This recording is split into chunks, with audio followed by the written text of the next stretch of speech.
Hunting and gathering. Let's begin by examining hunting and gathering as an adaptive strategy. Hunting and gathering, sometimes referred to as foraging, is the oldest and most universal form of human adaptation to the environment. Science writer Jared Diamond uses this example. If you take a 24-hour clock on which 1 hour represents 100,000 years of real past time, and the history of the human race begins somewhere around the emergence of the genus Homo with Homo habilis, around 2.4 million years ago, then we would now be almost at the end of our first day, and we lived as hunter-gatherers for nearly that whole day, adopting agriculture at around 11:54 p.m. The verdict is definitely still out on whether it was a wise move that will carry us through another day, or a bad one that will bring global famine and war as the stroke of midnight approaches. Today, only about 250,000 people, or 0.00005% of the world's population, support themselves chiefly through hunting, fishing, and gathering wild plant foods. But before the domestication of plants and animals, which began only about 10 to 20,000 years ago, all humans lived this way. In fact, of all the humans who have ever lived, about 90% have been hunter-gatherers. It was as hunter-gatherers that we became truly human, evolving our basic habits of dealing with one another and with the world around us that still influence who we are and how we live. Understanding our hunter-gatherer heritage may help us understand our likes and dislikes, our socialization patterns, and even our health. Hunter-gatherers do not farm or raise their own animals for food.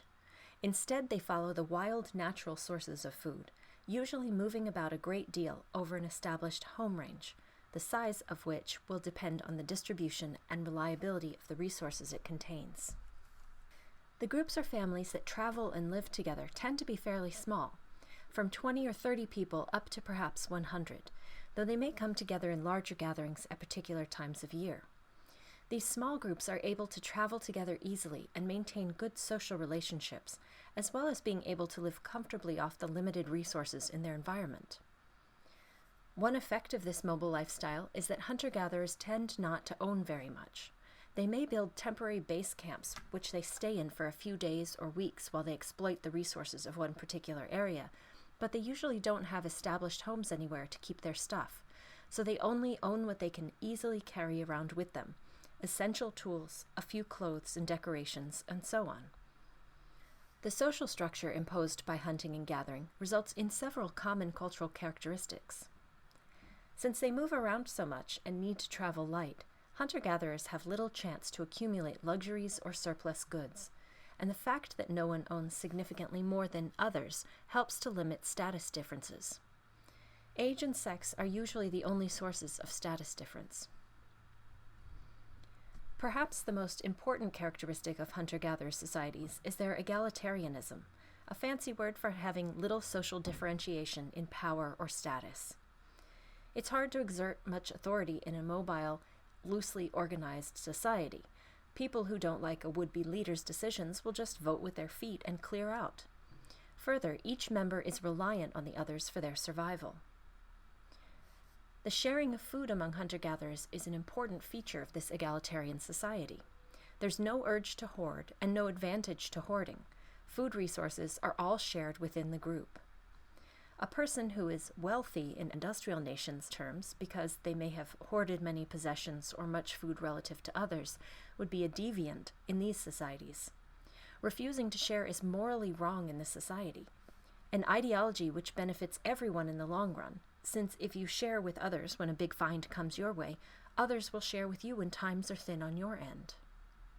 When hunter-gatherers had the world to themselves 10,000 years ago, they had their pick of the best, most fertile environments to live in and exploit. These lush areas have long since been taken over by farming peoples, and more recently by industrial societies. Today, most hunter-gatherers live only in environments which are undesirable for other purposes, like the Kung of the Kalahari, a desert region that nobody beside the Kung has yet found a good way to exploit, or the Arctic tundra, or the world's remaining inaccessible forests.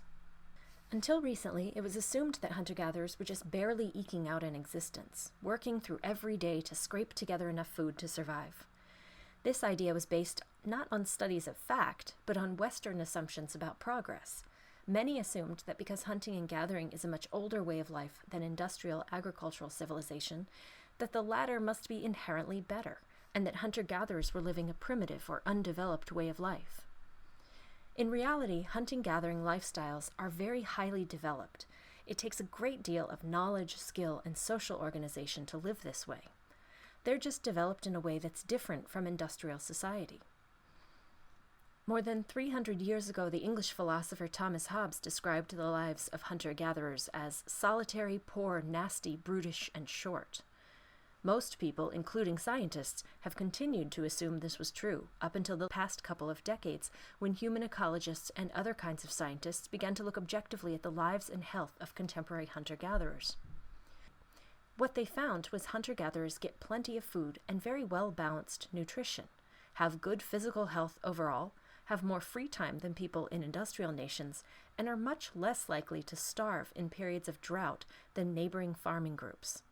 Or, to use the term ecologists use, they manage risk better than agriculturalists. This is because they draw their food from a variety of sources, usually spread out over a considerable area. If one area dries up or one food source fails, they make it up from other sources. Modern hunter-gatherers do not exist in isolation from the rest of the world.